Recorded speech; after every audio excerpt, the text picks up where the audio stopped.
mais uma vez. Pai Santo, imploramos a presença do Espírito Santo conosco. Que o Senhor nos fale ao coração. Que o Senhor mexa com a nossa vida. Que o Senhor transforme a nossa vida da forma como o Senhor quer. Derrama o Teu Espírito, o Teu conforto, o Teu consolo sobre cada um que aqui está. E que neste momento o Teu nome seja exaltado, glorificado através da proclamação da Tua palavra. É em nome de Jesus que pedimos. Amém. Sendo que este é um dos últimos sermões que estaremos pregando, teremos ainda mais um sábado pregando aqui com vocês, no dia 8 de junho. Então, Deus tocou no meu coração para que falasse para vocês, nesta manhã, a mensagem que está na primeira carta de João, capítulo 2, versos 14 a 17. Abra sua Bíblia na primeira carta de João, capítulo 2, versos 14 a 17. E o título da mensagem de hoje é: Jovens, eu vos escrevo porque sois fortes. Esta é a mensagem de Deus para você. Vamos ler então, 1 João, capítulo 2, e os versos 14 em diante. Eu vos escrevi, pais, porque já conhecestes aquele que é desde o princípio. Eu vos escrevi, jovens, porque sois fortes, e a palavra de Deus está em vós, e já vencestes o maligno. Essa é a palavra de Deus para você nesta manhã, meu querido amigo, meu querido irmão. É muito apropriado para os nossos dias a mensagem escrita pelo profeta João. Há coisas que pertencem ao mundo, e aqui diz o verso 15: não ameis o mundo, nem o que no mundo há. Se alguém ama o mundo, o amor do Pai não está nele. Existem coisas no mundo que são boas, necessárias, que nos ajudam, que nos sustentam, que não possuem nada de mal em si mesmo. Casas, carros, dinheiro, trabalho, estudos, coisas que usamos no dia a dia, que precisamos delas. Coisas que não possuem um caráter degenerativo, a menos que se tornem ídolos na nossa vida. Nós podemos muito bem ter uma boa casa, um bom carro, uma boa profissão. Nós podemos muito bem aspirar um doutorado, um bom salário, um bom emprego, e ao mesmo tempo podemos ser fiéis a Deus, porque estas coisas são necessidades primárias que não são boas e nem más em si mesmas, mas que podem ser usadas para um fim proveitoso. Mas quando a Bíblia diz: não ameis o mundo, capítulo 2 de primeira carta de João, verso 15, nem aquilo que há no mundo, está falando de coisas que são degenerativas, que afetam o nosso caráter, que destroem em você o apego pela Bíblia, o desejo de estudar a palavra de Deus, o desejo de ir para o céu. Coisas que viciam, coisas que escravizam, coisas que impedem o jovem e o adulto de alcançarem o céu. Quando a palavra de Deus diz: não ameis o mundo nem as coisas que existem no mundo, ela está se referindo especificamente a estas coisas que são definidas como concupiscências. Mas como a palavra concupiscência é pouco usada, e até mesmo eu tive que ir ao dicionário para saber qual é a tradução, qual é o sinônimo, qual é a palavra mais fácil para se entender concupiscência. Eu fui ao dicionário e encontrei lá que concupiscência significa desejo de satisfações sexuais. Desejo de satisfações sexuais. Quando o profeta João diz aqui: não ameis o mundo, nem o que no mundo há. Se alguém ama o mundo, o amor do Pai não está nele. Porque tudo o que há no mundo, a concupiscência da carne, a concupiscência dos olhos e a soberba do mundo, a soberba da vida, não é do Pai, mas do mundo. Então, queridos, o que Deus realmente está dizendo com a concupiscência da carne? Essa mensagem é uma mensagem de Deus para aqueles que querem o céu. Essa é uma mensagem de Deus para aqueles que querem um dia receber a vida eterna em Jesus Cristo. Existem coisas no mundo que nos ajudam a ir para o céu, nos empurram para o céu. Existem outras coisas que promovem o reino das trevas, que destroem no jovem, no homem e na mulher a imagem divina. Tira o desejo do céu. A primeira coisa que João fala aqui é a concupiscência da carne. O que é a concupiscência da carne? Aspiração por satisfações sexuais. O sexo é um assunto, poderíamos dizer, o mais explorado no mundo e na sociedade, por escolas, por governos, enfim. Todos estão investindo pesado no sexo. Estão tentando ensinar sexualidade para os nossos filhos, dizendo que cada um escolhe o sexo que quer ter. Cada um escolhe o sexo que quer ter. A palavra de Deus diz que nós nascemos com o sexo. Ou nasce homem, ou nasce mulher. Macho e fêmea os fez. É assim que diz em Gênesis. Mas, queridos, hoje está complicado. A concupiscência da carne, mencionada pelo profeta João, é muito bem definido pelo apóstolo Paulo. Interessante que João falou da concupiscência da carne e Paulo definiu o que é a concupiscência da carne, os desejos carnais. Abra sua Bíblia então em Gálatas, capítulo 5, e vejam a definição que Paulo deu para as concupiscências da carne, ou seja, os desejos sexuais, os desejos e aspirações sexuais. Gálatas, capítulo 5, versos 16 a 21. Gálatas, capítulo 5, e os versos 16 a 21. Aqui podemos ler, a partir do verso 16. Digo, porém, andai em espírito, e não cumprireis a concupiscência da carne. Estão vendo aí? Ande no espírito, e não cumpra as concupiscências da carne. João falou, e Paulo agora vai explicar o que é isso, concupiscência da carne. Verso 17. Porque a carne cobiça contra o espírito. Ou seja, carne e espírito são antagônicos. Um luta contra o outro. Porque a carne cobiça contra o espírito e o espírito contra a carne. E estes opõem-se um ao outro, para que não façais o que quereis. E agora o verso 19. Porque as obras da carne são manifestas, e elas são prostituição, impureza. Estão vendo aí? Prostituição, impureza, lascívia. Também fui ao dicionário buscar uma palavra sinônima, que lascívia é uma palavra pouco usada. Você pode não entender o que é, mas lascívia é sensualidade, despudor. Portanto, a concupiscência da carne está sendo definida como prostituição, impureza, sensualidade, despudor. E em seguida vem idolatria. Todos sabem o que é idolatria. Feitiçarias. Todo mundo sabe que feitiçaria é bruxaria. Inimizades. Todos sabemos o que significa isso. Contendas. Porfias são brigas, contendas. Ciúmes. Emulações, que são iras, brigas, pelejas, dissensões, heresias, invejas, homicídios, bebedices, glutonarias e coisas semelhantes a estas, acerca das quais vos declaro, como já antes vos disse, que os que cometem tais coisas não herdarão o reino de Deus. Os que vivem de acordo com as obras da carne, as concupiscências da carne, diz a Bíblia, não herdarão o reino de Deus. Mas quem então vai herdar o reino de Deus? Os que vão herdar o reino de Deus, diz o verso 22, capítulo 5 de Gálatas, verso 22, são aqueles que desenvolvem o fruto do Espírito. O fruto do Espírito vem em oposição à concupiscência da carne, às obras da carne. E o fruto do Espírito, diz o verso 22, leia aí comigo.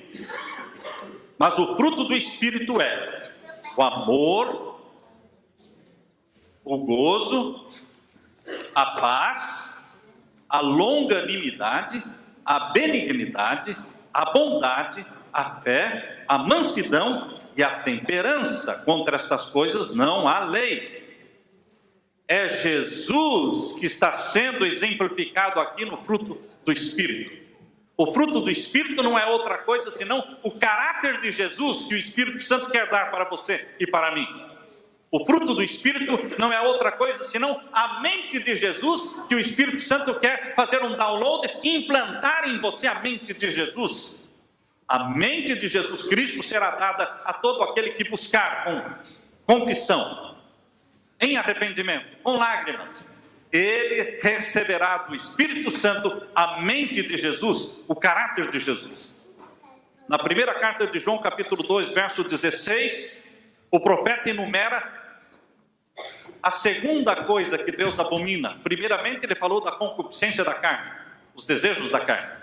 Agora, em 1 João capítulo 2, verso 16, veja qual é o segundo pecado que João enumera, que nós não deveremos desenvolver na nossa vida.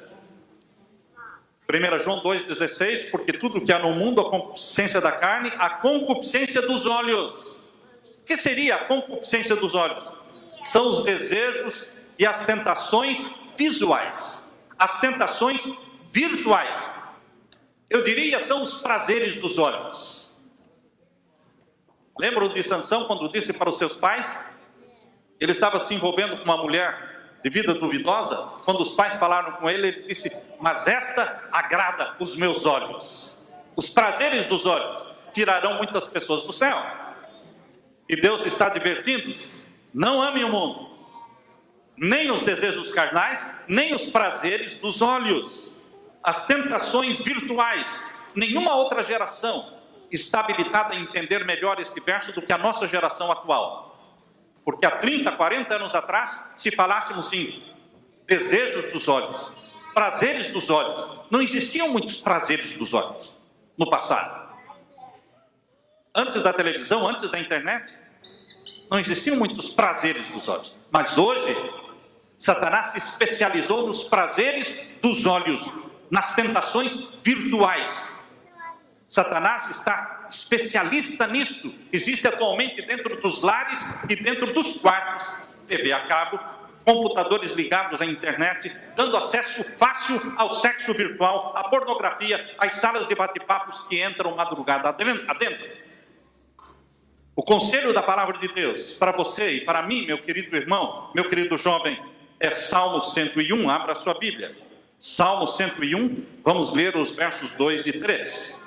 Salmo 101 e os versos 2 e 3. Salmo 101, versos 2 e 3. Aqui lemos: portar-me-ei com inteligência no caminho reto. Quando virás a mim, andarei em minha casa com um coração sincero. Está falando daquilo que você faz em casa, dentro de casa. Andarei em casa com um coração sincero. Quem é cristão dentro de casa será cristão em qualquer lugar do mundo. Verso 3: não porei coisa má diante dos meus olhos. É uma decisão. Você decide não colocar coisa ruim, coisa feia diante dos seus olhos. É uma decisão que ninguém pode tomar por você. É individual, é você tomando a decisão. Eu me nego a ver isso. Eu me nego a olhar aquilo. Eu me nego a assistir isso. E por mais que seja forte a pressão do grupo, você diz: não, eu não quero, eu não vou, eu decidi. Essa decisão tem que ser uma decisão feita aos pés de Jesus. Porque se não for aos pés de Jesus, você e eu não teremos forças para cumprir com essa decisão. A decisão precisa ser feita aos pés de Jesus. Eu me nego a colocar coisa má diante dos meus olhos. Como poderei ter pensamento puro se coloco coisa má diante dos meus olhos? Como posso desenvolver pensamentos puros e santos se o que os meus olhos estão vendo são coisas más? Por isso aqui, em Salmo 101, está dizendo no verso 3: não porei coisa má diante dos meus olhos. aborreço as ações daqueles que se desviam, nada se me pegará. Nós não somente deixamos de colocar dentro dos nossos olhos, como nós trabalhamos contra. Me lembro um dia quando trouxeram um filme para dentro de casa, os filhos, isso aconteceu em Richmond, e começaram a assistir, eu estava fora, quando cheguei e vi aquele filme meio estranho, eu disse, o que é isso? Não, isso é uma sátira, isso é uma comédia. Sim, mas é comédia de quê? É uma sátira do exorcismo. Foi produzir porque o filme Exorcismo é um filme totalmente satânico, mas então fizeram uma sátira do exorcismo. Mas é exorcismo? E eu disse, vamos parar com isso, desliga. Não, desliga. Acabou. Você toma uma firme decisão, não só de não colocar coisa má diante dos seus olhos, mas também você toma uma firme decisão de trabalhar contra. Eu não poderia dizer, tudo bem, eu não vou ver isso. Se vocês querem, fiquem aí, eu não vou ver. Não, eu não vou ver e não vou permitir que vejam dentro do meu lar. É isso que está dizendo aqui em Salmo 101. Não porei coisa má diante dos meus olhos, aborreço as ações daqueles que fazem. Estão claro? Está muito claro, não? Verso 7 agora. O que usa de engano não ficará dentro da minha casa. A televisão presta para alguma coisa, não é? Para você assistir o Hope Channel, TV Novo Tempo. Mas, queridos, se existem coisas que não prestam, você tem que tomar essa decisão. Não permitirei que aquilo que é enganoso fique dentro da minha casa. Quebra, joga fora. O que profere mentiras não estará firme perante os meus olhos. As tentações visuais são muito fortes porque causam impressões que fazem impressões na mente das crianças, dos juvenis, dos jovens e de adultos. Imagens vistas, assistidas, nunca mais saem da mente. Nunca mais. Estão lá gravadas. Quando você fecha os olhos, as imagens vêm. Cenas de nudismo, cenas de sexo explícito, nunca mais se apagam da sua mente. Cada vez que você fecha os olhos, aquelas cenas aparecem. Pelas imagens que entram pela avenida dos olhos, nós perdemos o controle da mente. Pelas imagens que entram pela avenida dos olhos, Satanás adquire o controle da sua mente.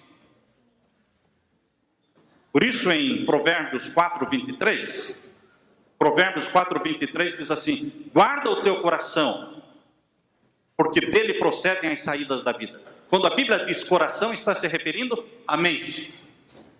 Guarda a tua mente, porque dela procedem as saídas da vida. Você tem a mente que deseja ter, que cultivou. Em Provérbios 23, verso 7, ainda lemos: conforme o homem imaginou na sua alma, ou seja, na sua mente, assim ele é. Você é fruto das suas imaginações. Eu quero ler para vocês o que eu encontrei no livro Mensagens aos Jovens, página 285. Prestem atenção. Temos uma obra a fazer a fim de resistir à tentação. Para resistir à tentação, você e eu temos que fazer alguma coisa. Não é só falar: não, eu não vou fazer mais esse pecado. Não, não é só falar isso, não é só decidir. Nós temos que criar uma estratégia para não cometer mais aquele pecado. Como criar uma estratégia? Eu me lembro que quando eu tinha meus 15 anos, 16 anos, eu tomei a decisão de não ir mais aos cinemas. Eu me lembro que lá na cidade de Curitiba, eu evitava passar em frente do cinema. Eu dava a volta, andava um quarteirão a mais, mas não passava na frente do cinema, para não ser tentado a olhar os cartazes e ver as cores, os títulos, queridos, nós temos que criar estratégias. Por isso, no livro Mensagens aos Jovens, página 285, está dizendo: temos uma obra a fazer a fim de resistir à tentação. Aqueles que não querem ser presa dos ardis de Satanás devem guardar as entradas da alma. Como? Então vem o conselho: devem evitar ler, ver ou ouvir aquilo que sugira pensamentos impuros. Então você se nega a ler, ou ver, ou assistir qualquer coisa que venha sugerir pensamentos impuros. É uma decisão feita. Diz Paulo: tudo que é verdadeiro, tudo que é honesto, tudo que é justo, tudo que é puro, tudo que é amável, tudo que é de boa fama, se há alguma virtude, se há algum louvor, nisso pensai. Filipenses capítulo 4, verso 8. Você, meu jovem, escolhe. Você, pai, você, mãe, minha querida igreja, você escolhe e seleciona o que você vai ver, o que você vai ouvir. Se você não seleciona, se você não filtra, se você vê o que aparece na televisão, se você ouve a música que é tocada nas rádios, se você não filtra nada, então a sua mente se torna um lixo e você não vai conseguir resistir às tentações. Nós temos que criar estratégias. Deus fala que há uma batalha contra as tentações visuais, contra as tentações carnais, e esta batalha, ela é ganha ou ela é perdida na mente. Você não ganha ou perde a batalha na hora. É na mente que você decide a vitória ou a derrota. Antecipadamente, você já cria estratégias. Abra sua Bíblia em Romanos capítulo 12. Romanos capítulo 12, versos 1 a 2, fala que nós devemos trabalhar na nossa mente. Você vai desenvolver a mente que deseja ter. Você é responsável pela mente que você tem. Mente pura, mente limpa, mente suja. Você é responsável pela mente que você tem. Você não pode culpar nem o diabo por isso. Por que você não pode culpar o diabo? Porque o diabo não força ninguém a pecar. O diabo não tem esse poder de forçar uma pessoa a pecar. Ele só joga a isca. Ele só tenta. Mas quem decide pecar é você. O pecado é um ato voluntário da alma. Você decide. O pecado é um ato voluntário. Mas você pode dizer: não, eu não quero pecar. E eu não vou pecar. Eu estou saindo daqui. Eu estou deixando de olhar essas coisas. Por isso, é um pacto que você faz com a sua mente.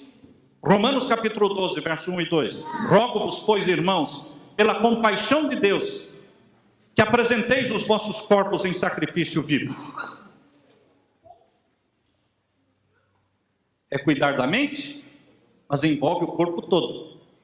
É o corpo todo que está sendo apresentado a Deus como sacrifício vivo, santo e agradável a Deus, que é o vosso culto racional. Verso 2: não vos conformeis com este mundo, mas transformai-vos pela renovação da vossa mente, para que experimenteis qual seja a boa, agradável e perfeita vontade de Deus.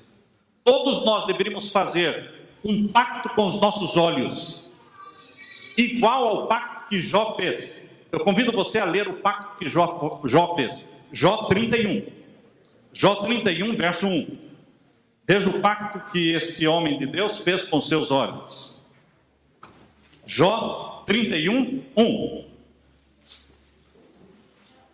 Quando acharem, vamos ler. Jó 31, 1. Podemos ler?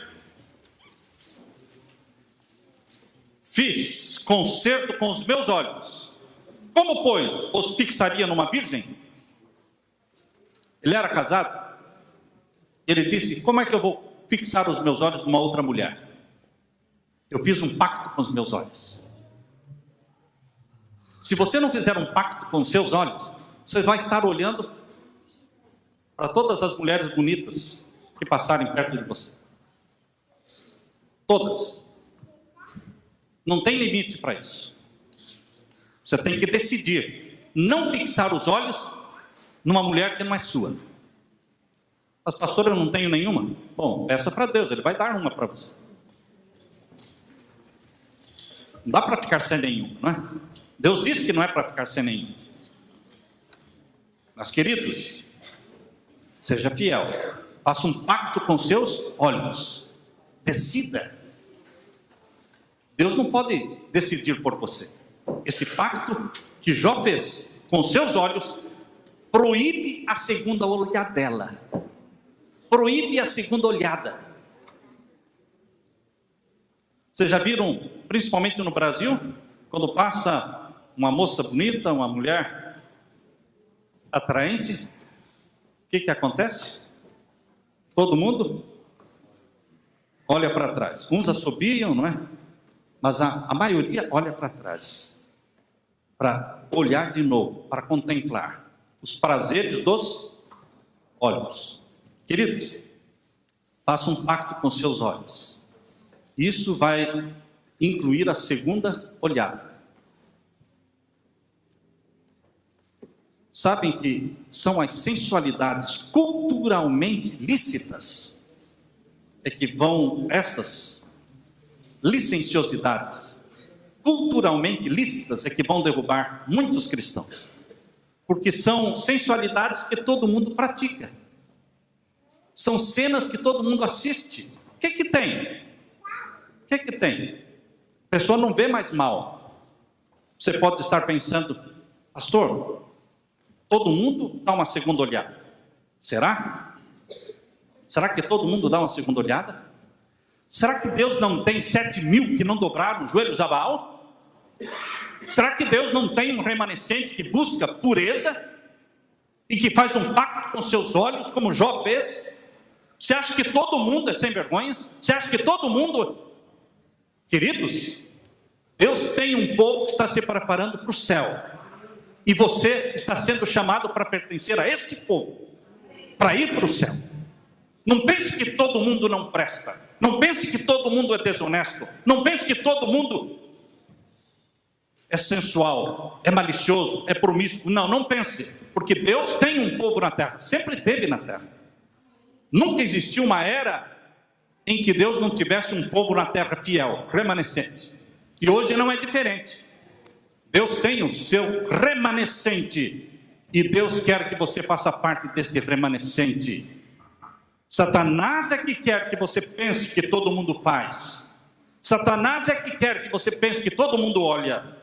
Satanás é que quer que você pense que ninguém mais é puro, ninguém mais é virgem, ninguém mais presta. Não, tem muita gente que presta, e mesmo pessoas que perderam a virgindade prestam, se amam a Jesus, se confessam o seu pecado e reiniciam uma nova vida com Jesus Cristo. São pessoas valiosas aos olhos de Deus, porque Deus apaga o passado.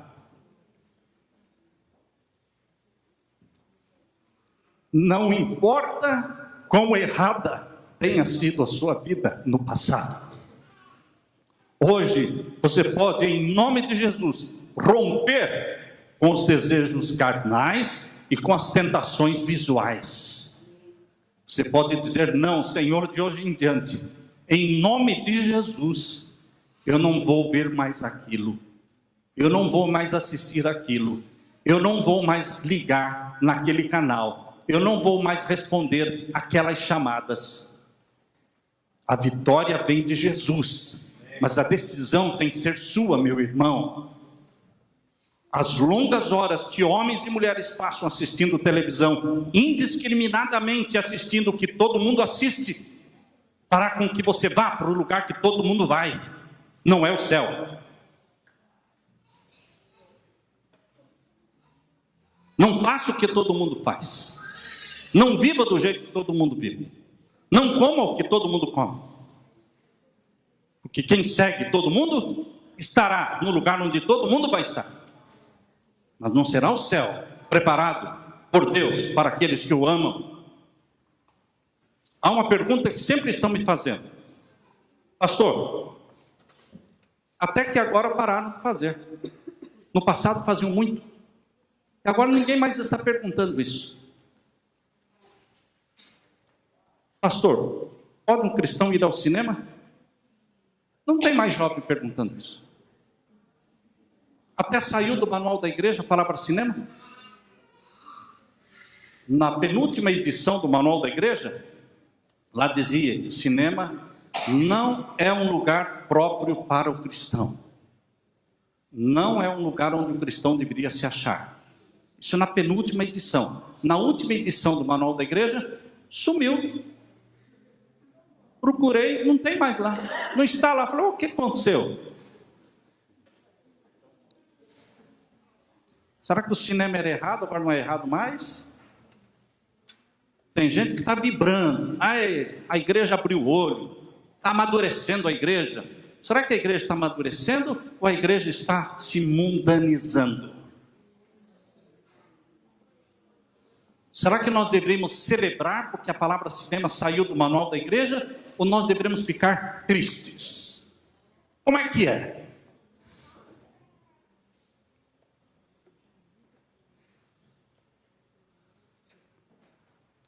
Nas décadas de 30 e 40, os líderes da igreja combatiam os cinemas como lugares impróprios.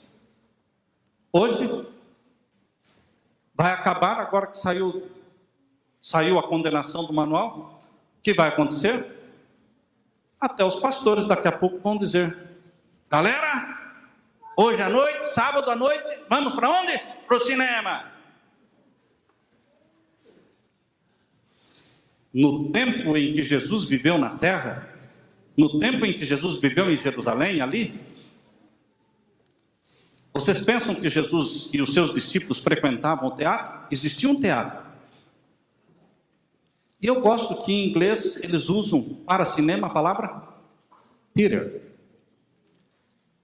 Eu gosto por quê? Porque muitos fazem uma diferença muito grande entre cinema e teatro. Em inglês não.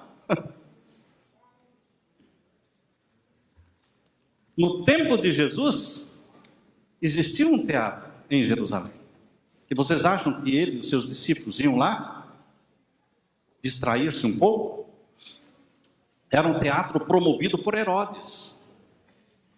Esse teatro em Jerusalém foi denunciado pelo historiador Joséfos como um corrompedor de moral. Você pode imaginar Jesus e os discípulos frequentando? Queridos, é bom ou é mal que o cinema deixou de ser um requisito ali no manual? Você está feliz com isso? Qual será o resultado? Isso vai ajudar as pessoas a irem para o céu? Eu não estou aqui criticando ninguém. Mas você precisa parar e pensar. Será que os produtores de filmes em Hollywood se converteram? Será que a indústria do cinema agora vai trabalhar para Jesus? Quando eu tinha 15 anos, eu vi O Meu Anjo 2 vezes. Eu tenho pedido para Deus para ver mais vezes. Mas é na hora que Ele quer. Não é na hora que a gente quer. Mas quando eu tinha 15 anos, eu vi O Meu Anjo 2 vezes. A primeira vez que eu vi, eu estava fugindo da igreja, numa quarta-feira à noite, correndo da igreja para o cinema. Quando me encontrei com o meu anjo, e voltei correndo para a igreja e assisti o culto.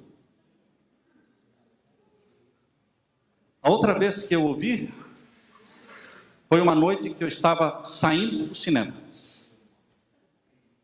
E o meu anjo olhou para mim, baixou a cabeça e saiu, triste. Então, meus queridos irmãos, alguém pode perguntar, Pastor Samuel tem uma convicção tão forte de que o cinema é pecado? Eu tenho. Deus me deu.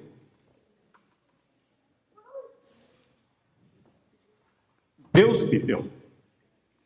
Eu entendi o recado de Deus. Eu entendi o desagrado de Deus. Quando o anjo olhou para mim, baixou a cabeça e se retirou.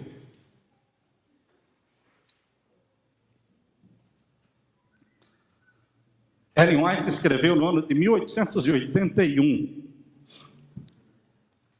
O cinema ou os filmes movimentados surgiram em 1895. Dois irmãos franceses, Lumière, inventaram um aparelho capaz de reproduzir numa tela o movimento por meio de uma sequência de fotografias, em 1895. Em 1881, Ellen White escreveu o seguinte: entre os mais perigosos lugares de diversões, acha-se o teatro. Em vez de ser uma escola de moralidade e virtude, como muitas vezes se pretende, é um verdadeiro foco de imoralidade. Isso ela escreveu em 1881. Imagine se ela estivesse viva hoje e fosse escrever hoje dos filmes de Hollywood. O que ela falaria? Há razões para tirar o nome, a palavra cinema do manual? Ou deveria permanecer a palavra cinema? Hábitos viciosos, diz ela, e propensões pecaminosas são fortalecidos e confirmados por esses entretenimentos. Canções baixas, gestos, expressões e atitudes licenciosos depravam a imaginação e rebaixam a moralidade. Todo jovem que costuma assistir a essas exibições se corromperá em seus princípios. Estão percebendo?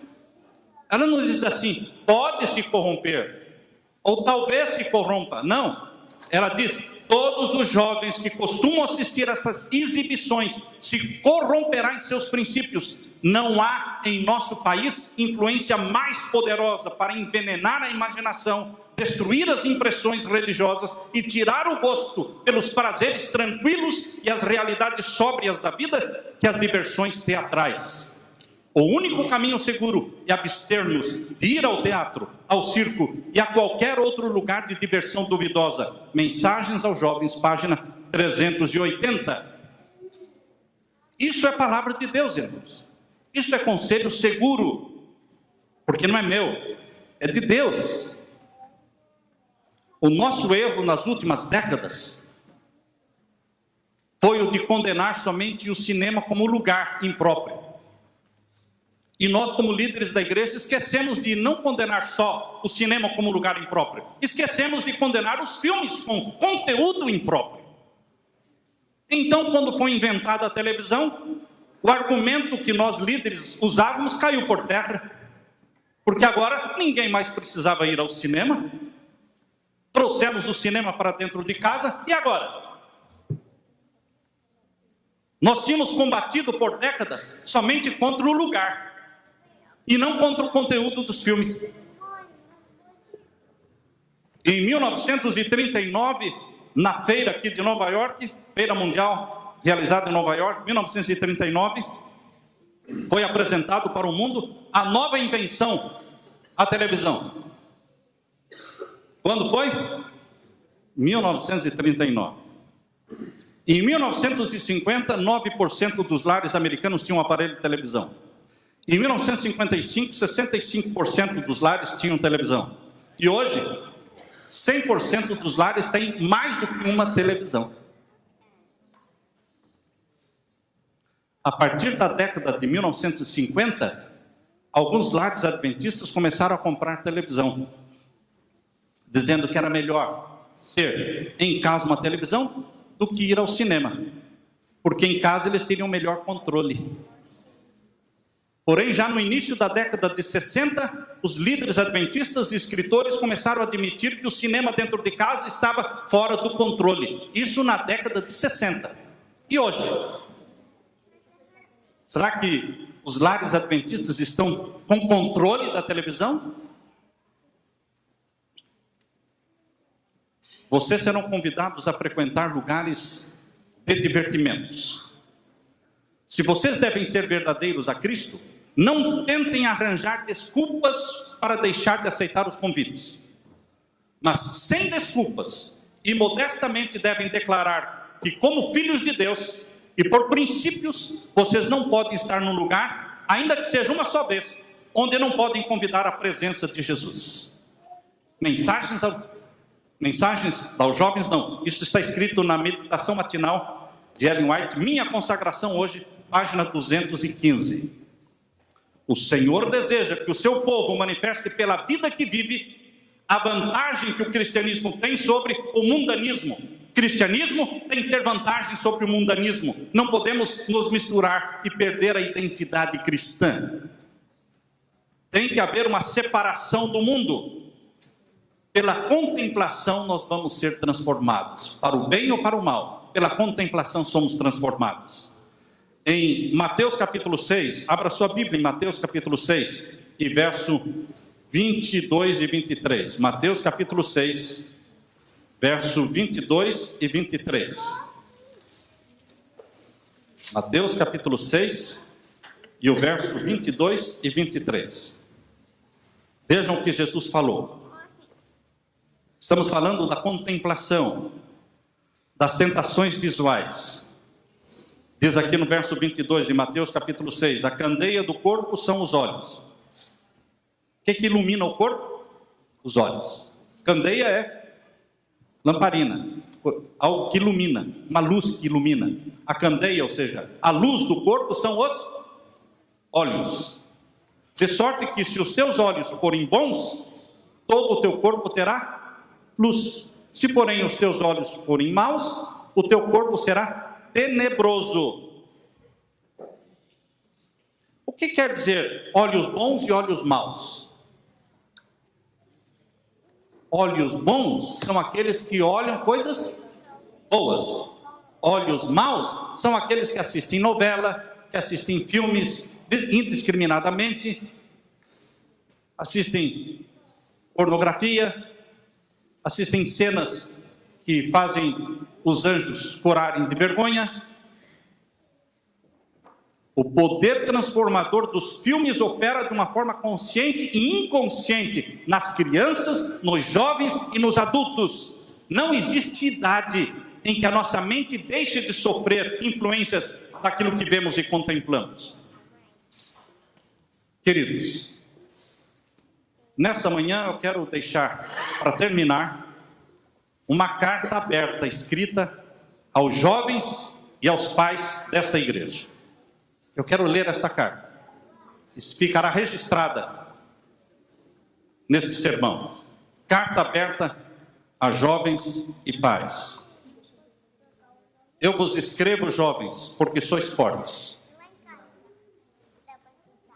Porque vocês são o símbolo da esperança e da vitória. Não estaríamos perdendo tempo ou gastando tempo com esse sermão se nós não acreditássemos na juventude, nos jovens e na salvação das nossas famílias. É porque realmente eu acredito que eu estou pregando isso. Porque eu acredito que há esperança e há uma possibilidade enorme de nós pertencermos aos 7.000 que não dobraram seus joelhos a Baal. Eu escrevo para você, jovem, porque vejo em sua fronte o orvalho puro da manhã da vida que o fogo das paixões humanas ainda não secou. Escrevo para você, porque vejo a sua vida como um mapa cheio de caminhos, ansiosos por chegarem ao ponto certo. Eu vejo a pressa dos seus passos que vão no ritmo da marcha que bate no peito. Escrevo para você, que se rebela em aceitar a vida já prontinha, oferecida numa bandeja, embrulhada em papel de seda com fitas coloridas. Eu escrevo para você, jovem, que recusa instalar a sua vida num mundo velho, decrépito, por desejar construir o seu futuro como quem faz a casa nova dos seus sonhos, sonhos do seu noivado. Escrevo para você que traz a mão aberta, estendida para a oferta e para o amor, e não a mão fechada num gesto de recusa ou como véspera de um golpe. A mão fechada é uma pedra, a mão aberta é uma flor. Escrevo para você, jovem, apaixonado pela verdade. Você, jovem, inimigo das máscaras, inimigo do verniz das aparências, que podem enganar o olhar dos outros, mas nunca o próprio olhar que vem do fundo de um espelho. há muitos jovens vazios? Sim. Sabem por quê? Porque existem poucos adultos transbordando. Escrevo para você, jovem, que gosta de cantar. Não o canto impessoal de algum CD comprado por aí, mas a sua própria canção, composta nota por nota, nas teclas brancas e pretas, alegrias e dores desse piano encantado que é a sua vida. Escrevo para você que deseja subir alto por ter horror aos brejos, subir alto por ter horror aos pantanais, subir alto por ter horror ao riacho amargo, horror às águas mortas e salobras águas paradas. Escrevo para você que tem frescores de água virgem, que não se envergonha de ser puro, que ainda não conheceu a lama das enchentes da imoralidade. Escrevo para você que vive armando o pulo sobre os abismos da mediocridade para cair em pé, triunfante do outro lado, sobre as margens floridas do ideal. Ama o teu corpo, querido jovem, querido irmão. Ama o teu corpo como um companheiro de viagem. Teu corpo é manancial de vida, porque com ele participas do poder de criar, que só Deus tem. A primeira e maior escravidão começa dentro de ti mesmo, quando te tornas escravo do teu corpo. O teu corpo foi feito para o amor, e não para o prazer irresponsável dos instintos sem freios. E isso não é só de jovem. Não, há muitos velhos que envelhecem sem freio, e sem freio morrerão, pois um pecado velho é um pecado cristalizado. Não des ouvidos aos que dizem que é preciso viver a vida. Cuidado com o pensamento, tenho que viver a vida. Fuja, pois com horror de tudo aquilo que seja vil, baixo, vulgar, tanto em tuas palavras como em atos. Muitos falam, os meus pais não me entendem, os meus pais são quadrados. São frases que se costumam por aí todos os dias serem ouvidas. Sabe, não existem no mundo pais perfeitos, e muito menos filhos perfeitos, pois os filhos são vida em começo, ainda inacabadas. É assim que fala a menina moça que arranjou namorado antes do tempo. Assim fala também a outra de 16 anos que ainda não quer namorar em casa. Assim diz o adolescente que já bebe, que fuma, por pensar que isso é próprio de homem. É assim que fala o jovem ou a jovem que completa 18 anos e acha que é natural ficar com o namorado. Não se pode cedo assim ser dono da vida. De uma vida que nem posso chamar minha, porque não ainda conquistei-a, nem com dinheiro e nem com o meu trabalho. A liberdade é um presente que a gente ganha aos pouquinhos, como prêmio das lutas, do trabalho, dos esforços. A liberdade é um alimento forte, o qual, se a gente comer todo de uma vez só, sofrerá uma indigestão maior que a vida. Nas estradas da vida, não podemos dar os passos maiores do que as pernas. O trem só chega na estação final, parando e cumprindo horário nas estações intermediárias.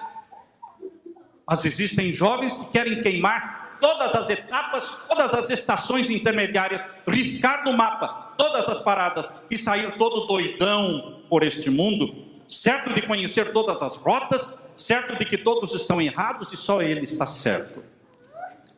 Ninguém proíbe ou impõe limites pelo prazer de proibir ou de contrariar. Nem Deus, nem a igreja. No fundo de cada não, existe um sim para a sua felicidade. A água do rio, que sai do seu curso e se esparrama enquanto avança, é sempre uma água suja e perigosa. O jovem não deve se esparramar por aí, espumejando-se em doidas liberdades de águas sem freios, sujas de lama.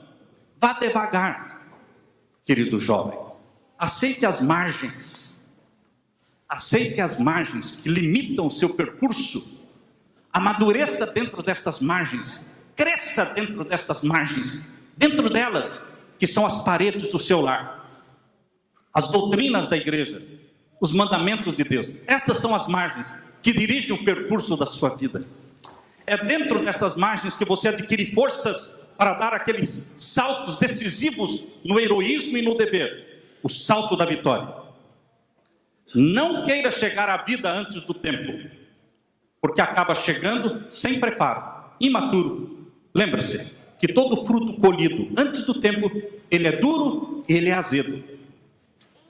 Fique, portanto, quietinha no seu galho, amadurecendo devagar ao sol de Deus, regado dia a dia pelo carinho dos seus pais.